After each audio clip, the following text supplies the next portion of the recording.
देखो, baddest villains को लेकर ना एक सेइंग कही जाती है कि वो जो बंदा विलन है, वो बचपन से विलन नहीं बना होगा, है ना? जैसे वो पैदा हुआ होगा, कोई बुरा नहीं होता बचपन से, बट उसकी हालात ने उसको विलन बना दिया है। ये तो वेल एक बिहेवियर के पर्टिकुलर चीज़ हम कह रहे हैं, है ना? बट ये लुक्स में भी मैटर करती है। तुम बचपन से अगली नहीं होगे मेरे भाई, वेरी हाई चांस द तुम जब छोटे होगे, काफ़ी बंदे तो उसे अपना प्राइम भी कहते हैं, उनको कितने ज़्यादा कॉम्प्लीमेंट्स मिलते थे, है ना? उस टाइम पे हर एक रिलेटिव आता था, उनके गाल खींच के चला जाता था, बोलता था, "कितना क्यूट है ये।" तुम्हें गोदी में उठाता था। तुम्हारा मतलब क्या ही उस टाइम पे लुक्स हुआ करते थे। बट धीरे-धीरे अगर हम अभी प्रेज़ेंट की बात करें, तो आज तुम काफ़ी ज़्यादा अगली हो चुके हो। वेल इसका ज़िम्मेदार कौन है? सिर्फ़ और सिर्फ़ तुम हो इसके ज़िम्मेदार और कोई भी नहीं है।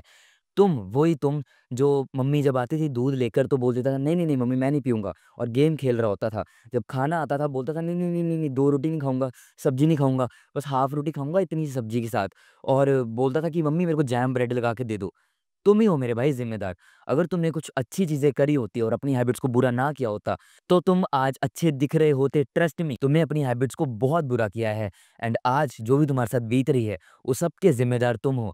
बट अब वो टाइम है कि तुम उससे सुधार लो उन गलतियों को। क्योंकि होता क्या है ना, हमारी looks day by day decline होती ही जाएँगी, अगर हम अपनी हैबिट्स को ना सुधारें। नो मैटर अगर अभी तुम एडल्ट में भी क्यों ना हो, 20 साल के हो, 21 साल के हो, टीनेजर हो तो और अच्छा है। इन चीज़ों को करना अभी बंद कर दो। नहीं तो ट्रस्ट मी तुम्हारी लुक्स डे बाय डे और ज़्यादा डिक्लाइन होती रहेंगी एंड फिर में भी एक ऐसे पर्टिकुलर पीरियड पे पहुँच जाए, जहाँ पे तुम्हारा कमबैक करना बहुत मुश्किल हो जाए। तो अब जानते हैं वो क्या चीज़ें हैं जिसकी वज़ह से तुम्हारी लुक्स बिगड़ी हैं। सबसे पहली चीज़ तो I would say is your sleep. अब देखो, एक टीनेजर के लिए स्लीप बहुत ज़्यादा मैटर करती है, एक एडल्ट के लिए ठीक है, तुम्हारी लुक्स खराब करती है वो तो है।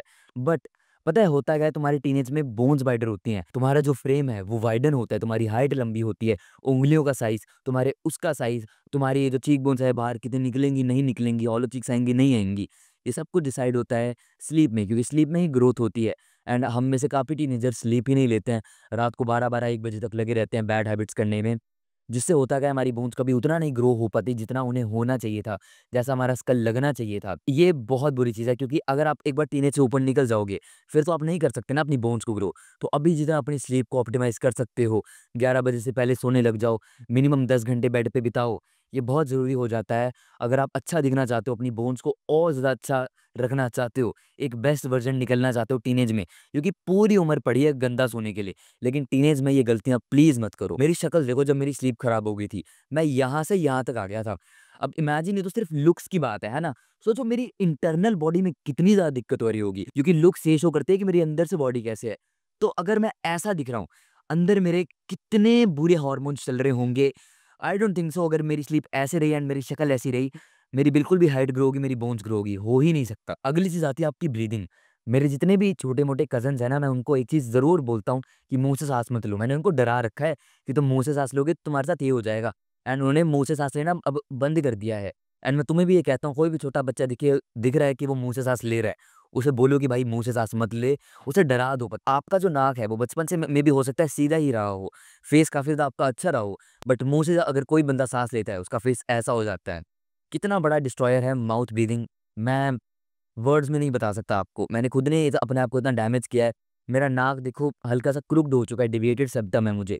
हल्की सी हड्डी टेढ़ी-मेढ़ी हो रखी है नाक की एंड नाक आपके लुक्स को मेक या ब्रेक करता है एंड माउथ ब्रीथिंग आपके नाक को बहुत बुरा कर देती है। सिर्फ नाक को ही नहीं, ओवरऑल आपके फेशियल स्ट्रक्चर को।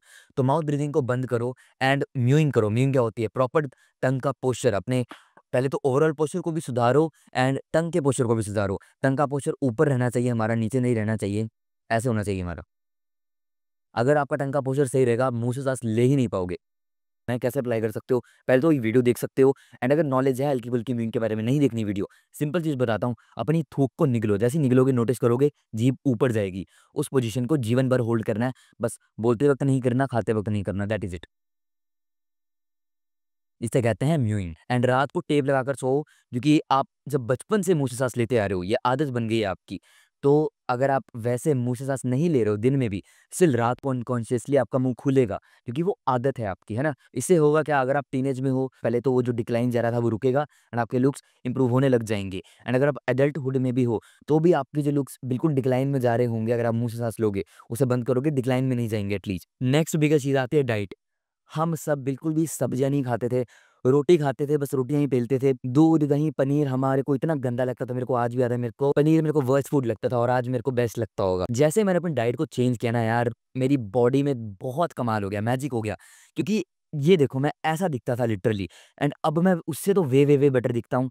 मसल्स में भी बात करोगे तुम, हर एक चीज़ में कंप्लीटली मेरी लाइफ को चेंज कर दिया। मेरी हाइट कितनी बढ़ा दी लिटरली प्रोटीन ने, 4-10 से अभी मैं कुछ 5-6 के अराउंड हूँ, एंड मेरी हाइट अभी भी बढ़ रही है। हम ना ही सब्जियाँ खाते थे, हमें एलर्जी होती थी, पता नहीं सब्जियाँ खाने से बहुत घटिया लगता था। हमें जंक फूड जितना मर्ज़ी खिला लो, ये एक एवरेज इंडियन बंदे की कहानी होती है। अभी मैं आपको एक गोल्डन एडवाइस दूँ भाई, प्रोटीन को बिल्कुल हाई कर दो अपनी डाइट में। अपनी बॉडी का डबल खाना शुरू कर दो। दूध, दही, लस्सी, पनीर वाला, रोटियों वाला प्रोटीन मत गिनो, वो नहीं लगता इतना शरीर को जितना ये वाला लगता है। डाइट में अभी डालना शुरू कर दो, वेरी हाई चांस आपको अभी रिजल्ट्स दिखने शुरू हो जाएँ, क्योंकि आपने बचपन से इतनी घटिया डाइट ली है, बहुत ही घटिया। आपसे अच्छी डाइट ना एक अमेरिकन वुमन ले लेती है, ट्रस्ट मी। उन अभी के टाइम पे बिल्कुल भी ऑप्टिमाइज़ नहीं है।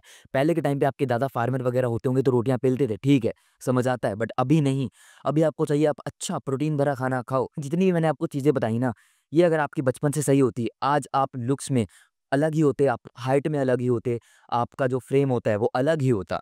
बट स्टिल अभी टाइम है, इन्हें करना शुरू कर दो। एंड अगर आप अपनी लुक्स को यहाँ से यहाँ तक इम्प्रूव करना चाहते हो, मेरा डिस्कॉर्ड सर्वर ज्वाइन कर सकते हो, मेरे को ₹50 देके।